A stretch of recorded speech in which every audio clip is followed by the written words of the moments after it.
And to be perfectly frank, there have been times when members or leaders in the church have simply made mistakes. There may have been things said or done that were not in harmony with our values, principles, or doctrine. Brothers and sisters, stay in the boat. Use your life jackets. Hold on with both hands. Avoid distractions. Give Brother Joseph a break. Some have asserted that more members are leaving the church today and that there is more doubt and unbelief than in the past. This is simply not true. The Church of Jesus Christ of Latter-day Saints has never been stronger. How can homosexual members of the church? First, I want to change the question. There are no homosexual members of the church. Questions are honored, but opposition is not. I think we'd also have to be honest. There may be some of these questions that there is no answer to. Yes. Those, I think, will be the ones we avoid. Doubt your doubts.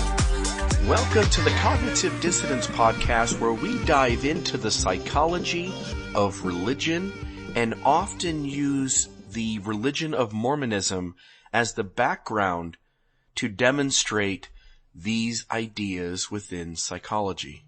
I'm your host, Bill Reel, and grateful for the chance to be with you today.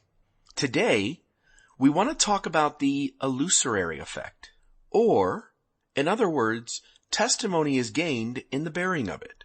Another way to seek a testimony seems astonishing when compared with the methods of obtaining other knowledge. We gain or strengthen a testimony by bearing it. Someone even suggested that some testimonies are better gained on the feet bearing them than on the knees praying for them. Now think about this idea. So within religion, if you are part of the true belief system, pick whatever belief system you want to pick, and if you want to have a testimony of that belief system, and this religion wants you to have a testimony in situations where otherwise perhaps you do not have one, you often see that religion encourage you to bear a testimony that you prior to standing up didn't think you had, and then in the bearing of that testimony, you'll get a testimony. And this was Dallin H. Oakes, member of the Quorum of the 12 Apostles, but Mormonism teaches this idea continually, such as right here. President Boyd K. Packer said, "A testimony is to be found in the bearing of it. Somewhere in your quest for spiritual knowledge, there is that leap of faith, as the philosophers call it. It is the moment when you have gone to the edge of the light and step into the darkness to discover that the way is lighted ahead just a footstep or two," close quote. That was Joseph B. Worthland, who was a former member of the Quorum of the 12. And you see, he's repeating this same idea, and the idea he gives credit to in terms of it originating is from Boyd K. Packer, who was at one time previously the president of the Quorum of the 12 Apostles of the Church of Jesus Christ of Latter-day Saints. But what Joseph B. Worthland dives into next, the very next thing he says after that quote, is of the utmost importance as we examine this illusory effect. Making a determined and confident public statement of your belief is such a step into the unknown. It has a powerful effect in strengthening your own convictions. Bearing testimony drives your faith deeper into your soul, and you believe more fervently than before.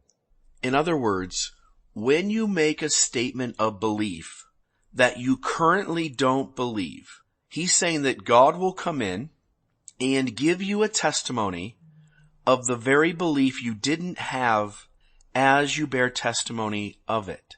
And I think when we're inside the tribe, when we are inside the box, it is easy to point our finger at God and say, look what he did. Look what he did. I bore testimony of something I didn't have a testimony of. And as I was doing that, or maybe even over many times of doing it, suddenly I got the belief that I was bearing testimony of that I didn't have as I was bearing testimony of it. And the question becomes, if we can step outside of our tribe, is there something else going on that explains this same type of idea? And so what we come to is this thing called the illusory effect.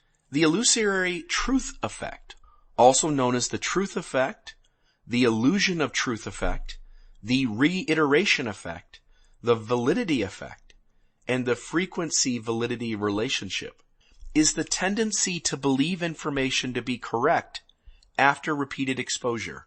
One science writer has explained it as follows. Why are so many people convinced that we only use 10% of our brains? Or that Eskimos have a certain number of words for snow? The answer is the illusory truth effect. This phenomenon was first identified in 1977 at Villanova University and Temple University. It has in recent years been equated by some researchers with the concept of truthiness, a term coined by American comedian Stephen Colbert. So let's dive a little bit into the history. Now this is the general idea. So this tends to cover an umbrella of multiple ways in which we begin to believe something the more we hear it, repeat it, observe it, whatever it is. But that the way in which we're saying it, observing it, hearing it, is not tied directly to what's actually happening within reality or where the facts lead us, but rather that within the bubble that we're in, it is being presented to us and we are saying it in a way that the culture or the in-group is asking us to do so. In other words, and I don't mean this in like a negative, mean way, but this is a form of manipulation. You're manipulating your beliefs, you're manipulating the data, you're manipulating the observable experience, you're manipulating what it is we're saying or hearing in a way as to limit somebody to a certain kind of experience that gives that person the very thing that you want them to believe. So if we dive into the history, the effect was first named and defined following the results in a study from 1977. On 3 occasions, Lynn Hasher, David Goldstein, and Thomas Tapino presented the same group of college students with a list of 60 plausible statements, some of them true and some of them false. The second list was distributed 2 weeks after the first, and the third 2 weeks after that. 20 statements appeared on all 3 lists. The other 40 items on each list were unique to that list. Participants were asked how confident they were of the truth or falsity of the statements, which concerned matters about which they were unlikely to know anything. For example, the first Air Force base was launched in New Mexico. Or, basketball became an Olympic discipline in 1925. Specifically, the participants were asked to grade their belief in the truth of each statement on a scale of 1 to 7, while participants' confidence in the truth of the non-repeated statements remained steady. Their confidence in the truth of the repeated statements increased from the first to the second and the second to the third sessions, with an average score for those items rising from 4.2 to 4.6 to 4.7. The conclusion made by the researchers, who were from Villanova and Temple Universities, was that the repeating a statement makes it more likely to appear factual. In 1989, Hale R. Arks, Catherine Hackett, and Larry Boehm essentially replicated the original study with similar results, which was published in Europe's Journal of Psychology. So that's the general idea. But it becomes more specific if we look into the idea of the reiteration effect. And it applies more directly here to what we're talking about. I don't want to spend a lot of time on it because I don't want this episode to go long, but I at least need to say that there was a study done titled The Reiteration Effect in Hindsight Bias. And what it was basically doing is trying to figure out why, when people look back on a belief that they have and they recall it, that belief got stronger. And they couldn't explain exactly why that happened until they discovered the reiteration effect. The folks in this study are Ralph Hertwig, Gerd Gigenzer, and Ulrich Hoffridge. And I know I'm probably pronouncing at least that middle name wrong, if not all three. But here's the heading at the top of their study. It says, repetition of an assertion increases the degree of belief in that assertion. Think about that for a moment. That when we recall a belief or state a belief, confidence will increase in that belief. And so you can go online and you can read all these studies that you want to, but you have to realize whether inside Mormonism, inside Catholicism, inside Hinduism, inside Islam, inside Jehovah's Witnesses, inside Scientology, it doesn't matter. If you can get a group of people to repeat over and over beliefs that at the very beginning they did not have, as they repeat those beliefs, their belief in that thing, the confidence in that thing, will grow stronger and stronger. It doesn't matter whether the belief is really true or not. It's simply the reiteration effect. And when we look back on religion generally, and using the LDS or Mormon examples that we did, we recognize that simply repeating something causes the strength of our conviction in that thing to increase. So the goal would be, right, if we want to not believe in false things, then the goal would be to be aware of this concept and to try our best to recognize when others are encouraging us to utilize it, and for us to see when we're kind of doing it on our own and to try our best to parse that out or separate it. Again, we're all going to do this to some extent.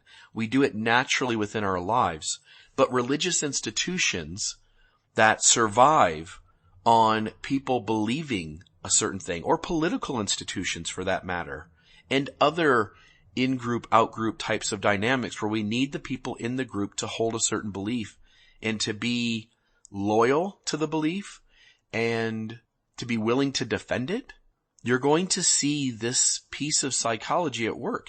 And it's not that people are being evil and doing it intentionally knowing what it is.